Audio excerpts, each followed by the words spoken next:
miles de colombianos lo conocieron gracias al documental Homo Botanicus, del que es, junto con su discípulo Cristian Castro, uno de los protagonistas. El filme muestra las expediciones botánicas que realiza por todo el país, desde los páramos hasta las zonas más húmedas y selváticas, un trabajo de un amante de la naturaleza que puede caminar durante horas en busca de un espécimen que contribuya a la construcción histórica, biológica del país, además de ser botánico y de ser considerado el bibliotecario de las plantas. Es un gran lector. Julio, muchas gracias por aceptar esta invitación a Conversaciones 30 Minutos que realiza el Sistema de Bibliotecas Públicas de Medellín. Y para comenzar esa conversación, valga la redundancia, te quiero preguntar de dónde viene esa pasión por la botánica. ¿Cuál fue esa experiencia de la vida que te dijo, yo amo esto? Bueno, yo realmente, Olga, no sabría cómo responder exactamente y concretamente a tu pregunta. Lo único que podría decirte es que yo desde chico, desde pequeño, siempre me gustaban las plantas. Yo recuerdo que vivíamos o en fincas o en casas que tuvieran, siempre tenían... ¿Aló? Sí, te estoy escuchando, cuéntame. Vivíamos en sitios... eran fincas o casas grandes que tuviesen jardín, y siempre desde pequeño yo tenía una pequeña erita o algo en donde cultivaba algunas planticas. Era como tener un territorio que fuera mío solo, y ese territorio siempre estaba con planticas, por pequeño que fuese. Entonces tengo ese recuerdo desde chico, pero realmente no sé de dónde salió. Eso creció conmigo, vivió conmigo, y siempre dije, bueno, yo lo que quiero es estudiar plantas, simplemente. Y claro, cuando ya fui creciendo y ya tocaba tomar decisiones de qué estudiar, me debatía básicamente entre las plantas y la arquitectura, y por supuesto dominó mi gusto por las plantas y me dediqué a estudiar plantas. ¿Y por qué las bromelias y las heliconias? Bueno, eso fue muy particular. Cuando en algún curso de la universidad, yo soy egresado de la Universidad de Antioquia, y en ese entonces teníamos un curso donde el estudiante, era un curso llamado fitogeografía, o sea, ver cómo las plantas se distribuyen a través de un espacio geográfico determinado. Entonces teníamos en ese momento que escoger un grupo de plantas para hacer un análisis de distribución geográfica de ese grupo de plantas en el territorio del departamento de Antioquia. En ese momento yo pensé que era una buena oportunidad para decidirme a escoger algún grupo, y bueno, en ese entonces me gustaban varios grupos, por decirte algo. Además de las heliconias, me llamaban la atención las bromelias, me llamaban la atención los yarumos, los musgos, incluso hasta los helechos. Pero estaba abierto a cualquier posibilidad. Entonces lo medité muchísimo, medité varios días, y un día cualquiera, estando en mi casa, me acosté en la noche y dije, bueno, hoy tengo que tomar esta decisión, porque va a ser una decisión como de vida. Más o menos yo lo pensé. No tenía mucho tiempo. Yo cuando eso trabajaba y estudiaba, y no tenía mucho tiempo. Entonces yo decía, además de que inicio una labor de curso, de final de curso programado de la universidad, va a ser como el ítem que va a ayudarme para definir algunas cosas en mi vida profesional. Entonces yo veo una bromelia que está creciendo sobre un árbol, y entonces reafirmé la condición de que yo quería estudiar ese grupo de plantas. Y entonces empecé a estudiarlos, y me sirvió no solo para presentar el trabajo de final de curso, sino también para elegir ese tema, o sea, la familia de las bromeliáceas, como mi tema para mi tesis de pregrado, para optar al título de biólogo. Entonces desarrollé una tesis que era como una contribución al conocimiento de la familia bromeliácea en el departamento de Antioquia. Lo que hice en esta contribución fue como recorrer todo el territorio, bueno, la mayor parte del territorio. Uno nunca recorre todo un territorio tan extenso como Antioquia, y tener como una visión general de la familia, cómo se distribuía sus especies en todas las regiones geográficas de Antioquia, y también observar algunas características de su crecimiento, dónde crecían, con quién crecían, cómo lo hacían, qué tan abundantes eran o tan escasas. Encontrar, por ejemplo, plantas que crecían solo en un sitio y no en otras partes del mundo, lo que llamamos plantas endémicas, lo que hace un gran valor a la biodiversidad, para su conservación. Posteriormente, pues ya encontré, cuando me gradué, vine a Bogotá a trabajar a la Universidad Nacional, acá en la sede de Bogotá, encontré un colega del Museo Nacional de los Estados Unidos que es el especialista mundial de las heliconias, y ya empecé a trabajar con él también en heliconias. No por ello, pues, son los únicos grupos que me interesan, son los que más me interesan, evidentemente, pero mi interés también como botánico no es solo estos grupos, sino también explorar el territorio nacional. Viajo por mucha parte del territorio estudiando toda la flora, especialmente la flora de las plantas angiospermas, que son las plantas que tienen flores, y lo que hago es como evaluar la biodiversidad de las especies de angiospermas en todo el territorio nacional. Porque la botánica puede generar transformaciones en esas representaciones de los imaginarios que nosotros tenemos como colombianos, y precisamente pues porque hablas de plantas que son endémicas, es decir, que las encontrás aquí, quizás no sé si las puedan encontrar en otros territorios o en otros lugares, pero entonces, ¿por qué es importante la botánica para generar esas transformaciones? Y también porque termina siendo un faro. Bueno, Olga, para responder a tu pregunta, espero que con decirte solo esta primera frase ya comprenderás por qué las plantas son tan importantes para el imaginario universal, no solo de una nación, sino de todo el planeta. Las plantas son la base de la vida. Las plantas son los únicos seres que son capaces de capturar el CO2 atmosférico y a través de los fotones de luz realizar la fotosíntesis. Y la fotosíntesis es la base de la vida, porque si no hay fotosíntesis no hay biomasa, entonces los animales no pueden comer, otras plantas no pueden desarrollarse. Entonces, evidentemente, ya con eso te digo que las plantas y el estudio de la botánica puede significar no solo un imaginario y un apasionamiento de quien lo hace, sino que también es muy importante para la sobrevivencia del hombre sobre la tierra, ¿sí? Entonces dependemos directa o indirectamente del en general, todas aquellas que realizan fotosíntesis, desde los mares, donde están las algas y muchos otros organismos, incluso plantas con flores que son marinas, hasta pues, los grandes bosques y todo eso. Entonces, claro, las plantas se convierten para quien vemos las plantas desde ese punto de vista, como una pasión de vida, ¿sí? Es una pasión de vida porque además a mí en particular, cuando yo pensaba estudiar biología, estudiar organismos vivos, pensé que no me gustaría estudiar animales, ¿sabes? Porque los animales son un poco más volátiles en el sentido de que es más difícil encontrarlos porque ellos siempre se están moviendo. Yo pensaba que yo podía llegar a un lugar particular en cualquier momento de mi vida y podría en ese lugar siempre encontrar esos organismos vegetales que siempre van a estar en ese lugar, aunque son dinámicos y pueden ir cambiando a través del tiempo, pero entonces se conservan en un mismo ambiente, ¿sí? Entonces me permitía como abordar de una mejor forma el conocimiento de ese grupo de organismos. Por supuesto, las plantas, cuando ya tú te metes con ellas, te llenan la vida, o sea, empiezas a ver, por ejemplo, formas, colores, estructuras, superficies, ver, por ejemplo, los tejidos vegetales, cuando haces un corte transversal de una raíz, de un tallo, de una hoja, y ves la organización de los tejidos, es como la organización de la vida misma.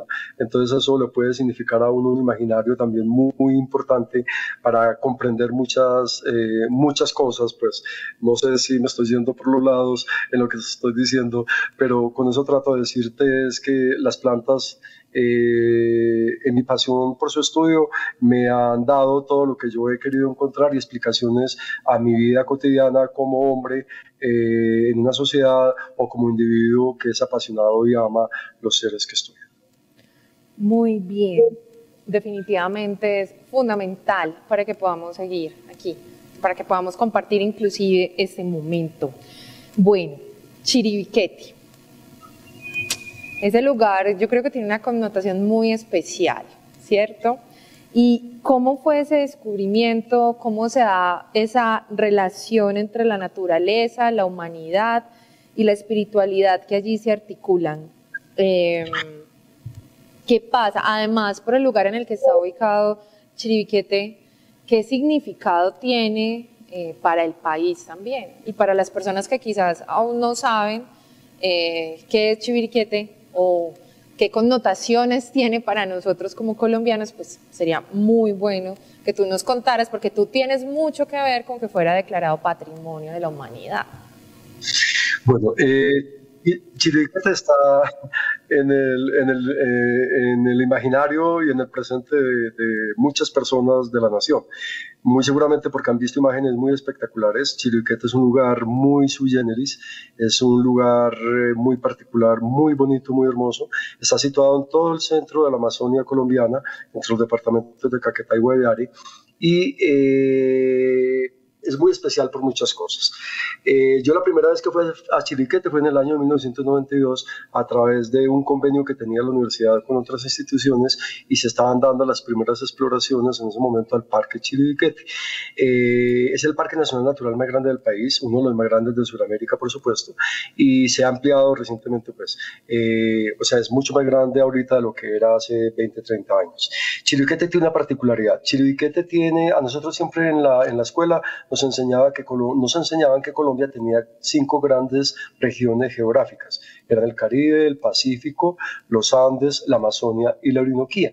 En ese momento estaba bien para el nivel de conocimiento que teníamos. Actualmente consideramos que en realidad Colombia tiene 6 grandes regiones biogeográficas, hablando de la distribución de los seres vivos, y esa sexta región se le adiciona a las 5 anteriores, y esa región se conoce como la región Guayana. La región Guayana es una región que, como su nombre lo dice, viene desde los países Guyana, en el oriente de Sudamérica, pasando por Venezuela, el norte de Brasil, una serranía que se llama Roraima, y llega a Colombia, entra a Colombia por la Orinoquía y la Amazonia, hasta la serranía de la Macarena.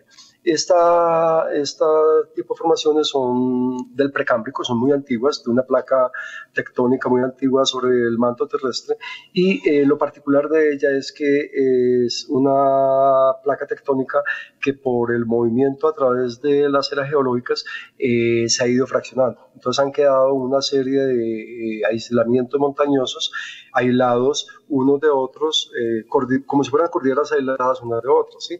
Entonces forman lo que conocemos como tepuyes. Los tepuyes son como decir unos tablones, unas mesetas, altillanuras.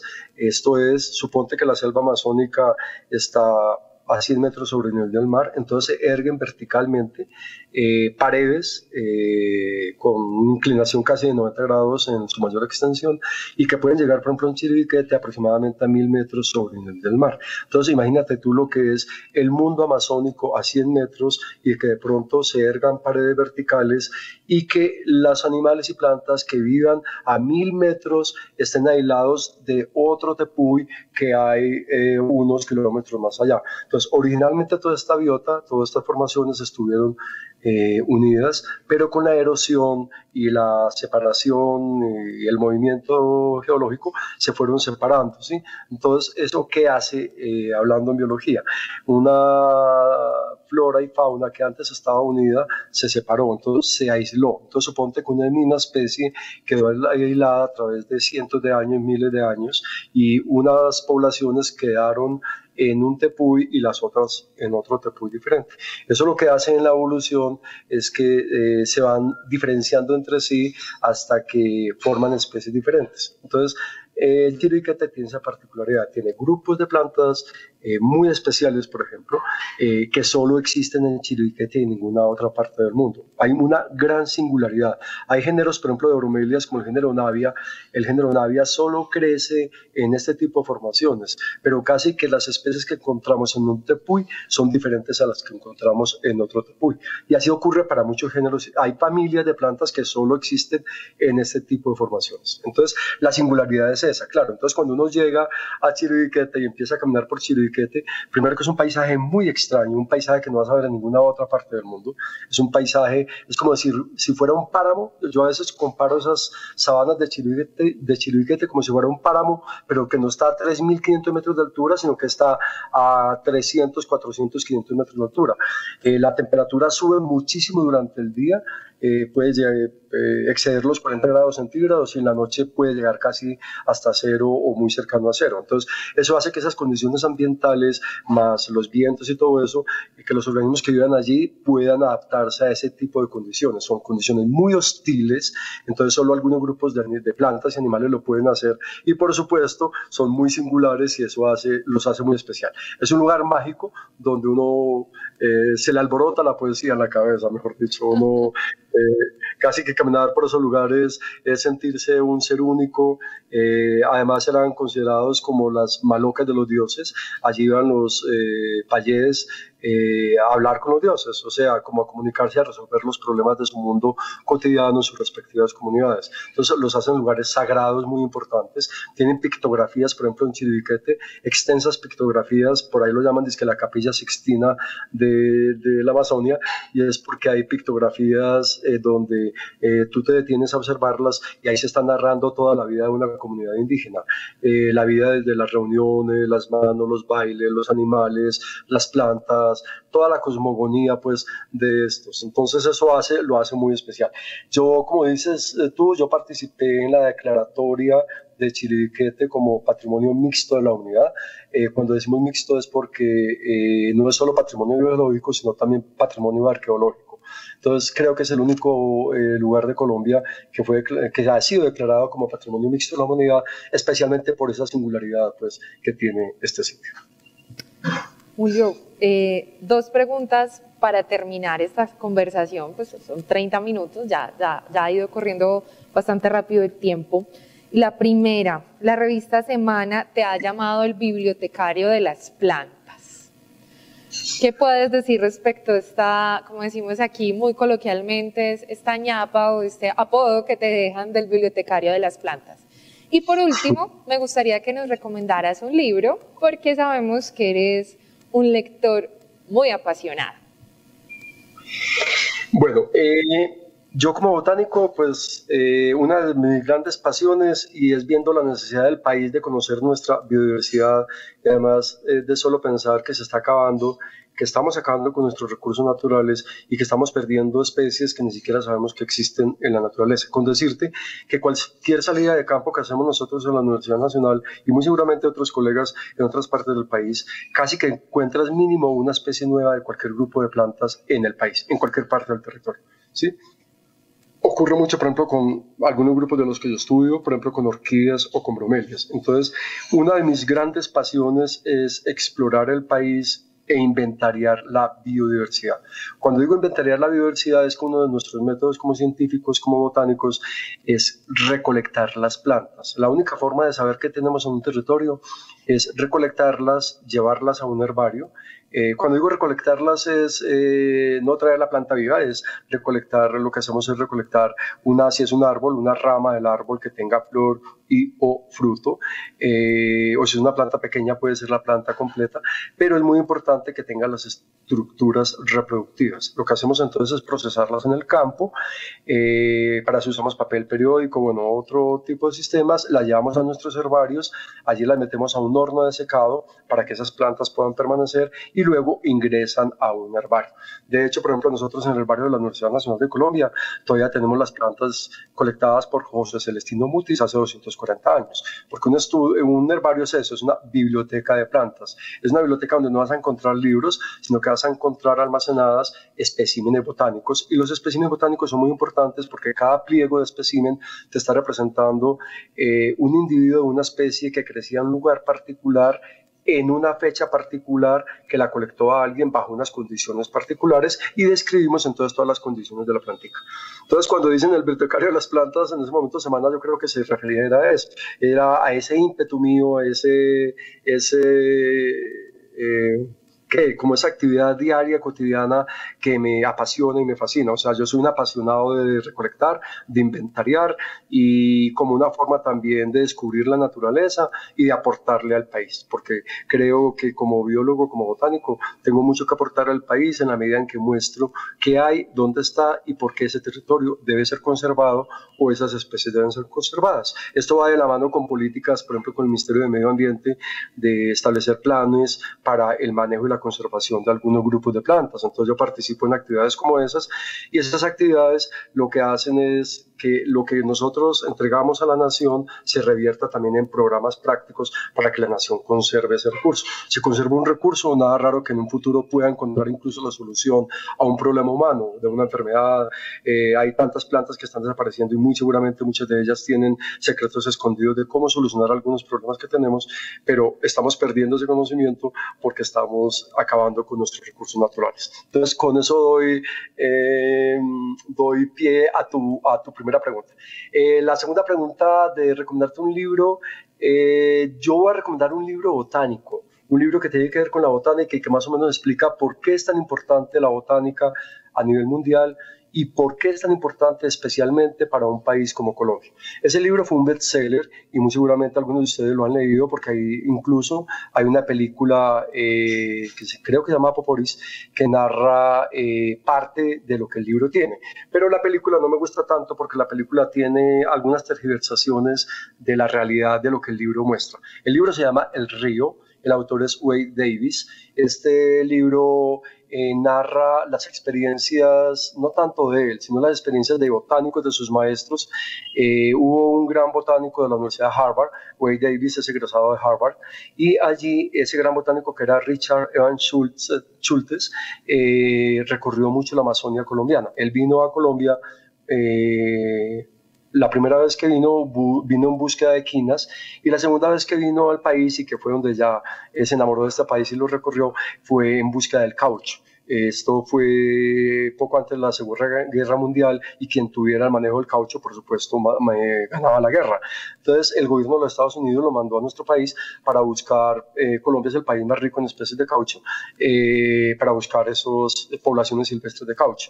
Pero él era muy buen botánico, él recorrió todo el país y además estaba muy interesado también en las plantas alucinógenas. Entonces, también le prestó especial atención a las plantas alucinógenas. Entonces, el libro El Río narra como la importancia de la botánica, no solo en la economía mundial, sino también la importancia de la botánica en la cosmogonía de las comunidades, porque a través de las plantas entonces el botánico descubre qué hacen las comunidades, cómo lo hacen y cómo también solucionan muchos de sus problemas.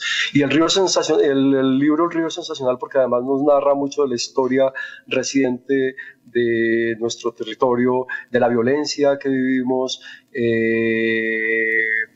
después del Bogotazo, de la violencia que han sufrido nuestros indígenas y la explotación a través de quien se aprovechaba para el usufructo del caucho. Y bueno, entonces aconsejaría ese libro. No es una novela, no es una ficción, es un libro histórico que narra hechos vividos en nuestro territorio que considero bastante importantes. Entonces, a pesar de que amo muchos autores de literatura, recomiendo ese libro por ser tan cercano al tema que estamos hablando. Julio, muchas gracias por haber aceptado esta invitación a Conversaciones 30 Minutos. Nada, yo creo que sí, Colombia necesita personas como usted que confían plenamente en lo que hacen y que le siguen poniendo amor, pasión y que entienden el sentido de que esto es necesario para poder conservar muchas especies de este país y, obvio, garantizar una vida mucho más digna en esos territorios también. Gracias por haber aceptado esta invitación. Te damos aquí las gracias desde el Sistema de Bibliotecas Públicas de Medellín. Bueno, muchas gracias a ustedes por la invitación, a la Red de Bibliotecas Públicas, Alcaldía de Medellín, Universidad de Antioquia, y espero que mi experiencia pueda transmitir alegría y un poco de entusiasmo para que muchas otras personas se dediquen al estudio de las plantas. Vale, que estés muy bien. Hasta la próxima. Chao, gracias. Chao.